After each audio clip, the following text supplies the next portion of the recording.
What is up everyone, and welcome to the final race of F1 22 My Team Career Mode. That's right, we have come to the conclusion of our 7th season in Formula 1, and it's all come down to this. We are currently leading the championship by 25 points, which means if we score 1 point in this race, we are guaranteed to win the championship for a 4th time in a row. This comes off the back of us being 60 points down in the championship just a few short races ago. Alex Albon has been on one of the most terrible runs of form I have seen in a very long time. He had a mistake in Mexico, he had a mechanical failure in Portugal, and then in Brazil. You could argue that what he did might not have necessarily been entirely his fault, but I definitely think he had a role to play in it. And yes, he is now 25 points down on me in the championship, and what looked like his championship to lose is going to be well and truly lost unless I finish out of the points and he wins with fastest lap. That is the only scenario in which he is going to be world champion. Now, he has to win, he has to get fastest lap. Anything less than that will result in another championship for me for the 4th year in a row. Every single one of my championships has gone down to the wire. This is by far the most nailed on looking one I've had in my time in Formula 1. So yeah, all I have to do is try and put my car in a competitive position. It doesn't need to be a win, it doesn't need to be a podium, it doesn't even need to be a top 8 finish. It just needs to be a point. It needs to be top 10. That's all I need. So yeah, I'm feeling pretty confident about bringing this one home. But I mean, it's weird, you know. It's the conclusion of F1 22. Now, I will be doing a recap video as well, so the final video in the series will be coming out in a couple days when I just upload the recap of everything that's happened in this season. I don't know if you guys would be interested in maybe getting a recap of the series as a whole. That one might be a little bit difficult because I haven't stored some of my my older content on my computer or anything, so I would need to re-download all of those videos. I don't know if the quality would be affected if I did that, and also it'd probably take quite a lot of time. But I mean, if it's something you guys would be really mega interested in, then let me know. But I think at this point, honestly, it might be better to just switch our focus to F1 23 after this series is finished. So yeah, I'm inclined to think maybe we'll just do the season 7 recap.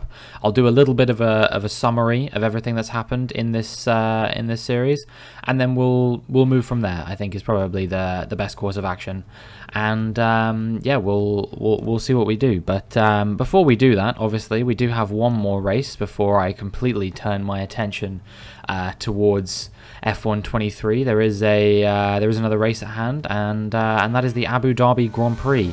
Now, this is a race I don't typically do amazingly well at. I have won here on one occasion when I needed to win the World Championship, but other than that, I haven't really had the most amazing time here. So we're gonna be targeting just, you know, a Q3 appearance basically. That's all we need. Like I said, I just want to get myself into the top 10, and it's as simple as that. We make it through Q1 on one set of tyres. You can see I'm running the final corner on the same set of tyres now, and yeah, we were through to Q2 in P6. So that was nice and easy. No real headaches there, no stresses, everything nice and easy, and we'll try and go from there. Were there any shock exits? We'll find out in just a moment. You can see that both Red Bulls, both Ferraris make it through. Russell is out, Ricciardo is out, and actually Ocon as well, I would say, is kind of surprising being eliminated in Q1. He's been pretty rapid. But the top 21 cars all separated by only 9/10 of a second, so it's very close, the gap between all of the cars. And yeah, be interesting to see if any of those guys who finished outside outside of Q2 will be able to make it into the top 10 perhaps on race day. But now we move into Q2, which we did make it through to, and we go on another fresh set of softs. We do a 122.2 to kick things off. I think that will probably be good enough to see us through to Q3. I'm not quite sure, but I think I'll probably end up going on the same set of tyres once again. And indeed, you can see that I actually was a lot closer to improving this time, only about a 10th down on my my time, and it's good enough to see us through once again in P6. So yeah, it's looking like we're probably going to get P6 in Q3, but maybe, you know, maybe I'll be able to find a bit more pace.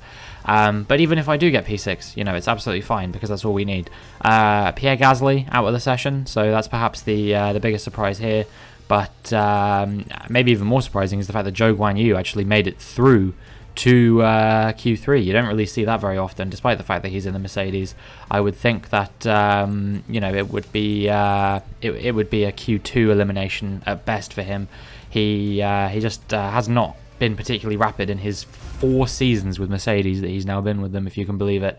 You know, he's had like 1 podium, I think, in that time or something like that, and it's been very unimpressive from him. So yeah, we'll see what we can do. Now we're in Q3, and we've got 2 sets of soft tyres to use, so we're going to try and use them to the best of our ability. So 122 flat to start things off. We're about 300ths down on Leclerc, so we're going to see if on the other set of softs we can do anything to try and get this pole position.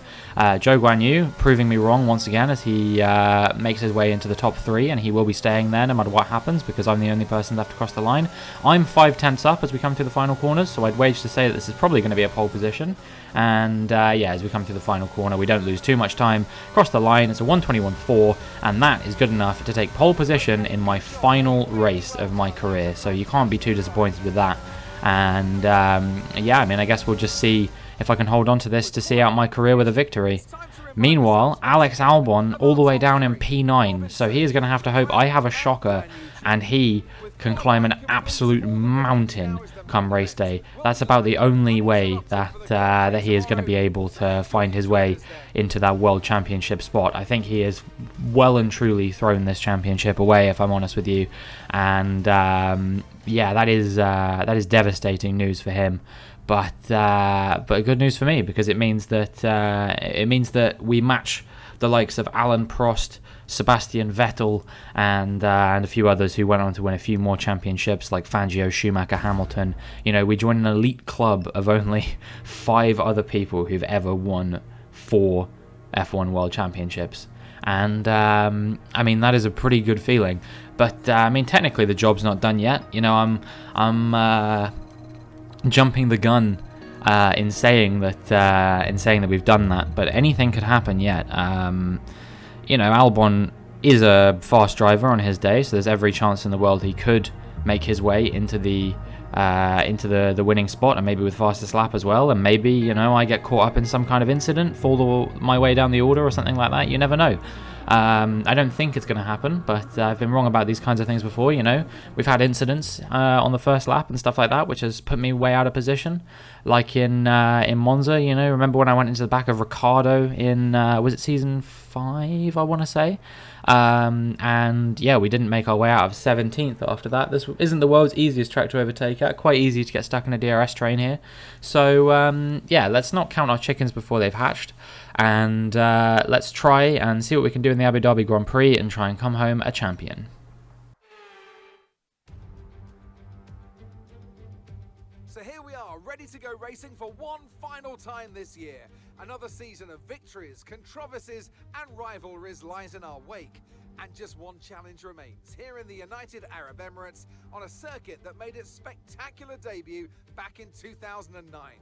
Welcome to the Abu Dhabi Grand Prix. We have 16 corners here at Yas Marina Circuit, 7 to the right and 9 to the left. It's a total lap distance of 3.28 miles, 2 long straights and overtaking opportunities throughout the lap.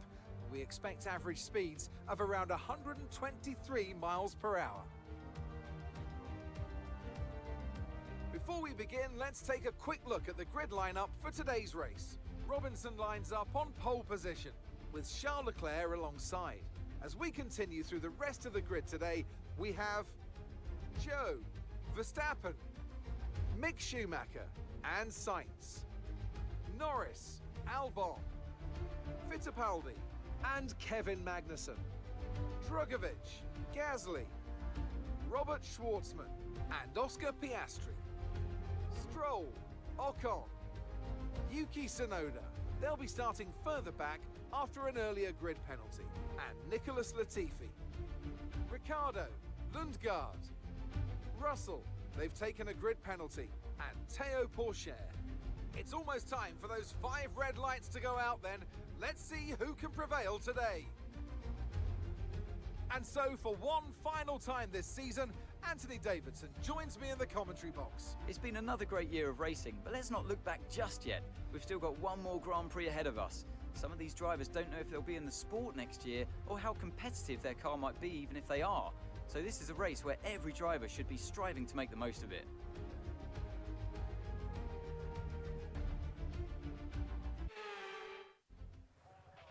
There's still a chance we can win this championship, so go out there and bring back the title. Yeah, I would wager to say there's a pretty good chance we're going to win this championship from first. Alex Albon, I think, is starting 8th because I think someone took a grid penalty. I could be wrong about that, but I think I saw that. We'll have a look in just a moment. I'm trying to see which side of the grid he's starting on. It's kind of hard to tell. I think he's starting on the left side of the grid, so yeah, he'll be starting from P8, which means he has one less position to try and make up over the course of the Grand Prix if he wants to win the title. But yeah, we can't focus entirely on the fact that this is my final race because it is also the final race for Pierre Gasly. He has announced that he is hanging his boots up at not the world's oldest age. I think he's only about 31 or 32 or something like that. Canonically, so yeah, a little bit of an early retirement, Rosberging it a little bit, but minus the bit where he won the world championship. So yeah, we'll see what we can do as the lights come on. And the lights go out as we switch to the replay camera, and you can see in the background there, George Russell started sideways. That's the Abu Dhabi glitch for you, but we've managed to get away well. We did not get overtaken by Sainz. Sainz pushes out Joe, who then loses out to the Ferrari of Leclerc as well. Yeah, that is a 2-3 for Ferrari off the start there. And actually, I'm coming under pressure from Leclerc behind me now as well, and that is going to be scary for us because he is pretty goddamn rapid in this race. I don't want to lose out to these guys if I can avoid doing it, because the higher up I finish, the more impressive it will be at the end of the season when we look at the points gap. But that is Charles Leclerc going up my inside at the chicane, but will I be able to fight him back into the chicane and go over the curb a little bit there? And maybe, I don't know, I don't think I did any damage to my car, but maybe I did, and that has really harmed my run on the way down to this hairpin. So we're going to see if we can try and get ahead of Charles Leclerc. We go very deep into the corner, and actually we lose out to both him and Sainz, but I think we're going to see if we can try and get Carlos Sainz back now as we come on the run down to the sort of hotel section and go up the inside of Sainz, and yeah, we find our way back into P2. So Leclerc has already made his way into the lead of the Grand Prix on lap 1, and we've fallen down to P2. But yeah, we didn't lose out to both Ferraris, fortunately. Obviously, it's a big battle going on right now between Ferrari and Red Bull in the championship to see who's going to be the P2 in the Constructors' Championship. And with Pierre Gasly starting out of position, that is going to potentially harm their chances. But now, as we move on to onto lap 4, you can see that Leclerc is firmly out of my DRS range, and Sainz is piling the pressure on. Meanwhile, Albon has already made his way up into P5, and he's only a second and a half down on me. So he's still got a bit of work to do, but he's definitely having a solid race so far, and I wouldn't be surprised if we saw him at least on the podium by the end of the race, as long as he doesn't get stuck in a DRS train behind me. So I'm going to try and push as hard as I can. I even went off the track briefly there as well, but it still wasn't enough, and Leclerc did make another 0.2, extending the gap on me. And yeah, that's quite unfortunate. This is Lando Norris, and in the final race of the season, where he has had a very up and down season. He's had some wins, but he's also had some terrible, horrible, awful results. This is going to have to go down in the latter category, I think, because he is retiring from the Grand Prix, and he will hope that he can come back stronger next season. But yeah, it's not been great for him. He did have his one world championship that he won, obviously, but that's been the extent of it. And now we're coming under pressure from Carlos Sainz, who has just got ahead of us into the chicane, but we're going to see if we can fight him back into the hairpin. We will have the DRS for this sector, obviously. That's how it works. If you're behind, you want to make sure that you get the DRS, because otherwise you're just going to get immediately re-overtaken. So we go up the inside at the hairpin, but he closes the door on me a little bit, and that causes me actually to do a bit of an oversteer, and then I lose out a position to Verstappen and Albon, and we've fallen down into P5 now. So this has really not been a good start to the race for me these first 10 laps or so. I've lost 4 positions to the cars in front of me. And actually, you know, this is looking good for Albon right now. The only thing that's helping me out is the fact that Schumacher behind does not look like he has the pace. I almost missed the pits on lap 13, but we do manage to get into the pits in the end, and we make our way. And we're going to be going onto the hard compound tyres to the end. Leclerc has also come in, Verstappen has also come in, Albon and Sainz staying out for now, but I imagine that they will be in at some point as well. And we'll see, maybe Albon can pull off a little bit of a cheeky overcut or something like that on Carlos Sainz, and then he'll be in P3. Maybe he can even overcut Verstappen as well, and that would be very interesting because that would move him up into P2.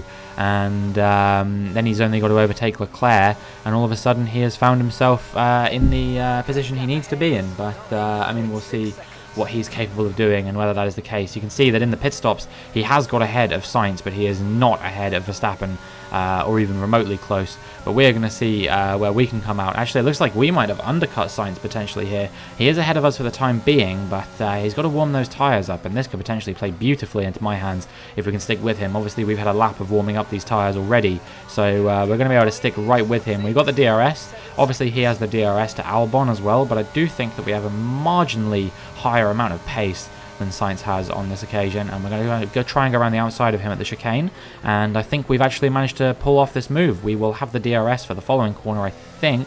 I'm not sure if I was a second behind Albon in the detection zone. Actually, no, I wasn't, so we're going to have to push quite hard to keep Sainz behind as we come on the run down to the hairpin, but I think nonetheless we should be able to make this move stick.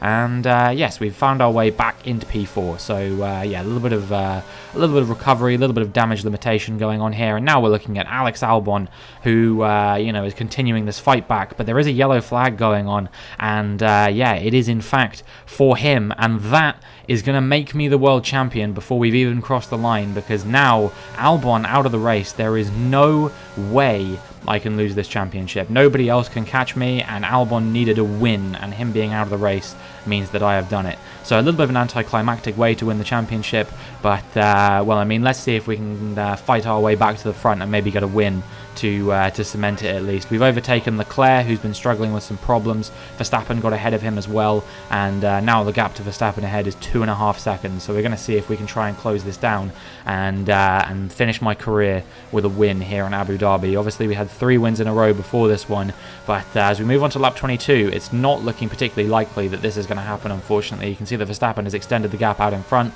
Sainz, meanwhile, is looking pretty close behind me, and we're going to have to try and push very hard to keep him behind, I think. Pierre Gasly in his final race is having a really strong performance. You know, he started outside the top 10 and he's found his way into P4, so he's having a great time. I know obviously Albon and Norris both DNF'd, so that helped him out a little bit, but still, I think he's having a really solid performance, and I think this will be a race that he'll be happy to say that it was his final race of the career if he's performed this level of I don't know what the word I'm looking for is, well, I guess. That was not an English sentence by any stretch of the imagination, but what is an English sentence is that this is a nailed-on championship victory for me. 2 laps to go, and we're holding off Sainz perfectly fine. I think there's pretty much no chance that we're going to fall off the podium now, and as long as we can keep holding on, we should be able to keep the Spaniard behind. And yeah, whilst this wasn't going to be the victory unless Max Verstappen crashes his car or something on the final lap, we are going to be able to say that we managed to match a bunch of legends in the sport, and maybe even became a legend in our own right. I know we had a dominant car, so some people will no doubt write us off, but as we round the final corner, we're going to come home to take 2nd place in the Abu Dhabi Grand Prix and win our 4th World Championship. My goodness, I don't know how we managed to fight our way back into this championship. I really, really don't, because we were so far down. As close as Singapore, we were that far down, and now we're the world champion by about 40-something points. It's madness to think how hard Alex Albon threw away this championship. You know, he failed to finish the last 4 races of the season, and at least 2 of those instances was his fault. So yeah, difficulty for him, I'm sure, but hopefully he'll come back stronger. Anthony, tell me, what was it this success? Well, I honestly feel it was down to the driver and car today. I mean, we can talk driver skill all day, but if you don't have a solid team to back that, you're never going to get anywhere. When you hit that sweet spot of having both an excellent driver and an incredible car, that's when you see results like those we witnessed today. Here come today's winners. The team at Red Bull have done a phenomenal job recently, and it's clear to see that they've put in the work, and they should be so proud of the victory they've secured here.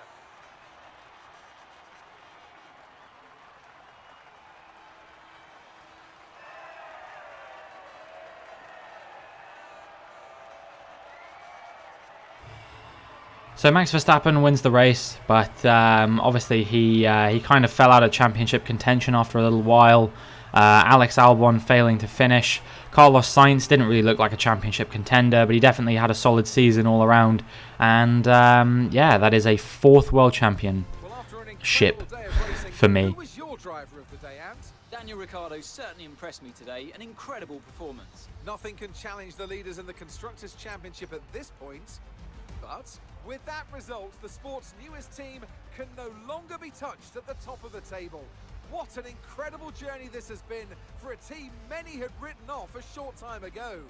They are the Formula One World Champions. It was also a strong Grand Prix from Haas F1 this weekend.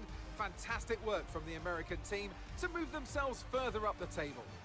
Well, what an end to another fantastic weekend of racing. Thanks to everyone who joined us, and we'll see you for the next one. Well then, that is the conclusion of the Formula 1 season and the conclusion of F1 22 as well. Stick around and make sure you tune in to my next video. It will be a recap of everything that's gone on in this season.